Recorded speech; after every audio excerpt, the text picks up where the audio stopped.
you know just why. G'day, I'm Jen. Welcome back to Accelerate. So, what exactly is a Commodore Motorsport Edition? The Holden Commodore, Australia's own large rear-wheel drive sedan, ute and wagon.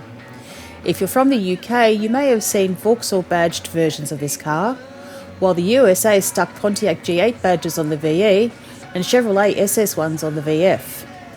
The Motorsport Edition was created as a special goodbye to the Commodore and as a celebration of its motoring and racing history. It was produced in limited numbers with 1,200 total units. 200 of these were reserved for dealers and Holden employees. 151 units were sent to New Zealand in recognition of Kiwi racer Greg Murphy. The Australian public then received the remaining 849 cars. Just as with the XR8 Sprint, the Motorsport Edition added a black roof, although you can't tell on ours for obvious reasons. It also came with the availability of a unique stripe package, which could be blacked out as an option, like ours was. It came with forged 20-inch split rim wheels featuring red ring surrounds and silver Brembo brake calipers. These silver brake calipers employ 4 pistons on the front, clamping 355mm cross-drilled discs, while the rear gets 360mm rear rotors with single piston calipers. Each rotor utilises a 2-piece floating design and has an aluminium hat to save 3.25 kilograms of weight in total across the 4 corners.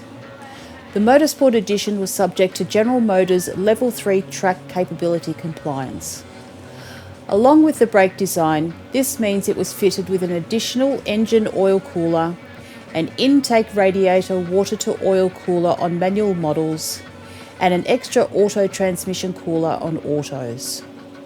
Changes to the suspension from the SSV Redline include high-rate rear subframe bushes to maximise strength and to promote stability under extreme braking and lateral forces. The whole setup then sees ride and handling dampened via magnetic ride control.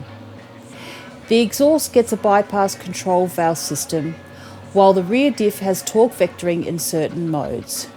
We'll check out how this all came together in our upcoming driving and handling video.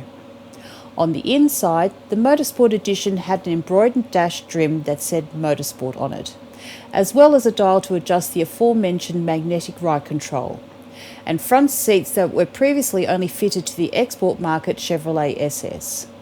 Full breakdown of the interior in our interior and accommodation video coming soon. Under the bonnet, the Motorsport Edition has a numbered KOM plate, letting you know which of the limited production is yours. KOM stands for King of Mountain, in honour of both the Commodore's race history at Mount Panorama in Bathurst, as well as a tribute to now departed Aussie racer Peter Brock, colloquially known as the King of the Mountain, for his many race wins at the same. Just like the VF2 SSV Redline model on which it is based, under the bonnet, we get GM's ubiquitous LS3.